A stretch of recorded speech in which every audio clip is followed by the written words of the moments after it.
Alright, so here's a good question. Why are we doing this in the first place?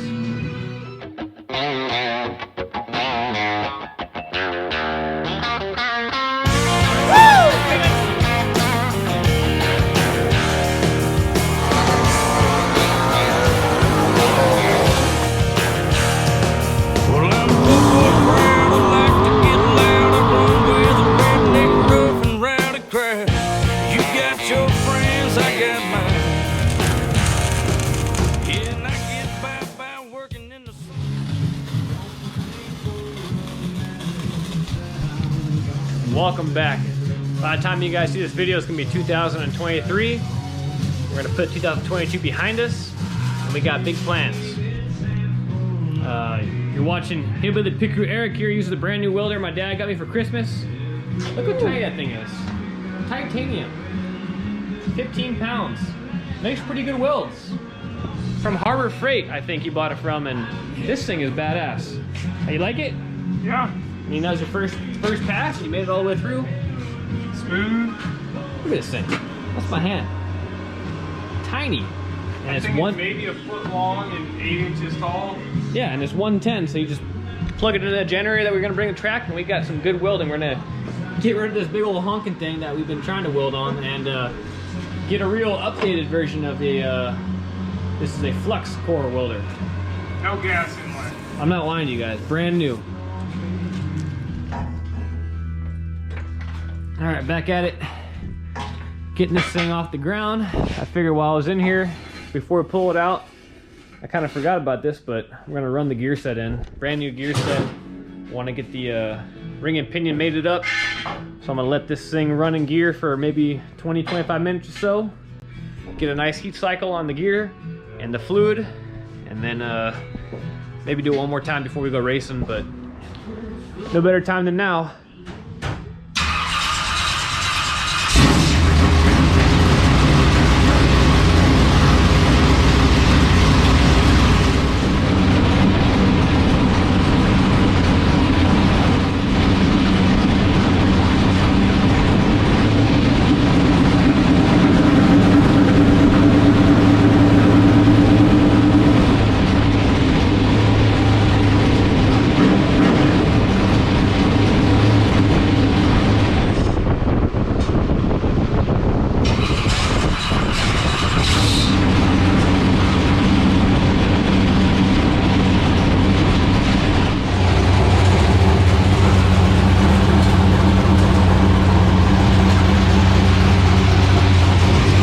Alright, you're running for about a half hour or so. At least. I'm gonna go in there to see how hot it is. I'm hoping to find a little bit of heat. Make sure that fluid is getting warmed up. And that brand new gear set was mating and all the bearings are running in like they should be. Nice and warm. Like the right temperature of hot chocolate. All right, moving on from the super truck to the hobby stock. Some of you guys have been probably wondering what's going on with this motor. And if you remember, we kind of prepped this once before, this block. And this block might look a little different to you. Before, Eric went ahead and he did all the grinding on the valley here and the oil drain backs, and he went ahead and drilled and tapped all these holes out in the valley for the plugs you put in. But this is not the same block. Some of you guys are probably wondering, why are you working on a different block for the hobby stock than you were before? The bottom line is this right here. You see these bolts right here? 1, 2. The other block was a 1, 2, 3, 4 bolt main block. And I couldn't justify sacrificing a good block that are hard to come by nowadays on a race car that's probably gonna make 300, maybe 320 horsepower max. So 2 bolt main it is, doing the right thing, and just having to do a little more work here, but we got a work cut out for us. This is a standard bore, so we can go 30 over on it, so don't worry about the cylinder walls. I don't see any cracks anywhere, just got a little bit of surface rust here and there, and some TLC needed. These are plugged back here like they should be. That's how they always are, but these ones I think need to be plugged and or deplugged and tapped for the plugs we put in them. So we're gonna get cracking on it. Hobby stock coming up. Now we got to start from scratch. All right, so this was the block that we originally prepped here, and as you can see, 4-bolt main.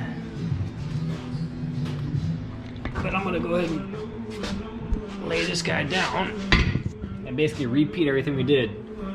Hogging out there, here and there, and then running a pipe tap down through the lifter holes there, and as well as the front. So that's our template. Except for this part won't be over there. Hecho in Mexico. The plug and the cobweb are off. All the cam bearings are out, right? Yep. And barbecue is up. Angle's a dangle. It's summer, or it's winter time, so I got nothing to fill. So I'm filming cutting hot dogs. All right. If you guys don't know about our hamburger hot dogs, now you do. A little more protein.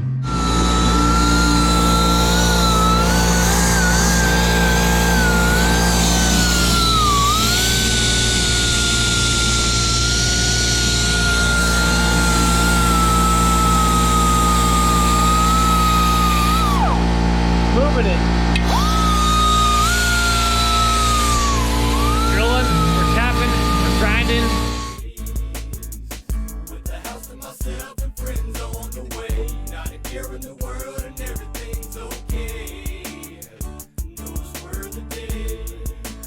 Those were the days.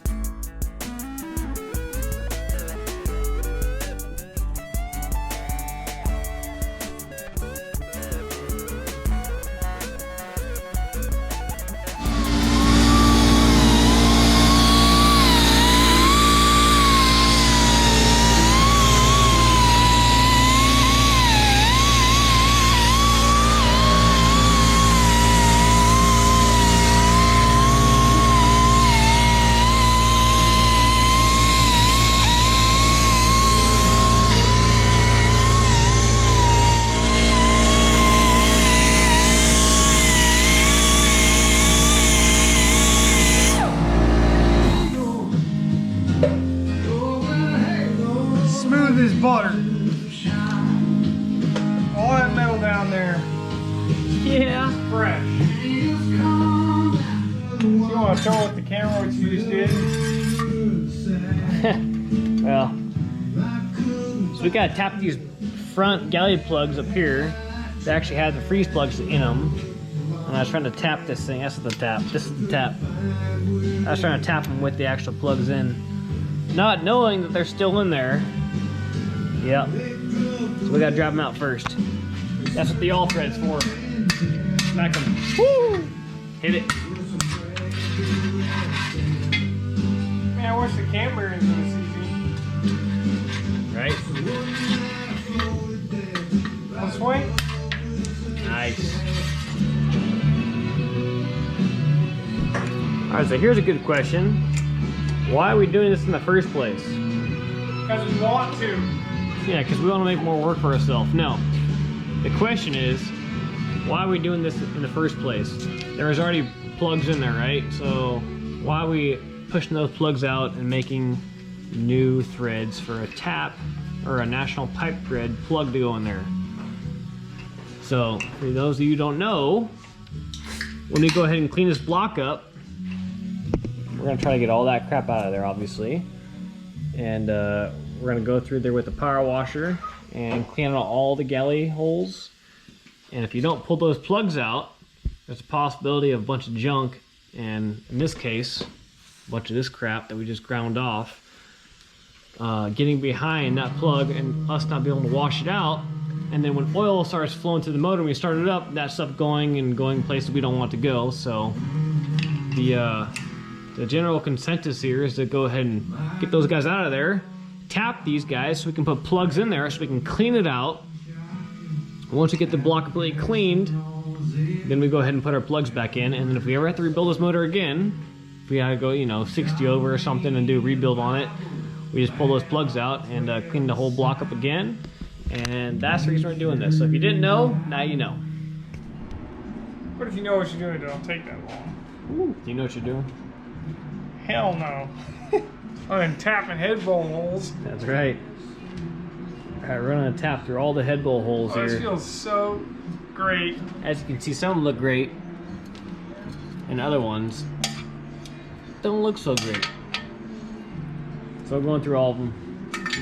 Gonna chase them all with a tap, and then the thing on this block. The reason I got this block for free is because I had one lifter that was stuck in the bore, and what happened was the lifter itself went flat with the cam lobe, so the lifter kind of mushroomed out on the end, and then someone tried to pull it out this way, and they pulled it out a certain distance and it got stuck, and that's when I got the block. And so I basically put a piece of or not a piece, but a pair of vice grips on the lifter, hammered it out. It came out fine. I forgot which one it was, but it didn't really score up the bore very much, or at all for that matter. So that's what we got this block for. So once you tap all the bowl holes for the heads, I'll go in here and kind of clean up these lifter bores with a wheel cylinder hone that I got on eBay for like $19. And then they'll be ready to go to the power washer and clean all of it out. Are you having a good time? Absolutely. It's right underneath engine stand, right where the T is. Oh, I see it. So we still got A lot of bowl holes. the rest of this side to go, and then all this side. So we'll be here all night. So you gotta get every plug out. First of all, you see all these nice bolt holes here we tapped out. I mean, we didn't tap the other side yet, but This side's nice and pretty.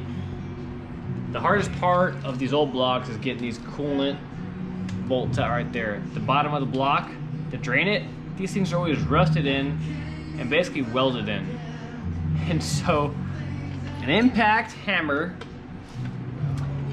and a big old Ryan wrench got her done. Mini sledge for the win. or you know, sometimes you gotta turn standard bolts into metric bolts. That was a 9/16, not the 13.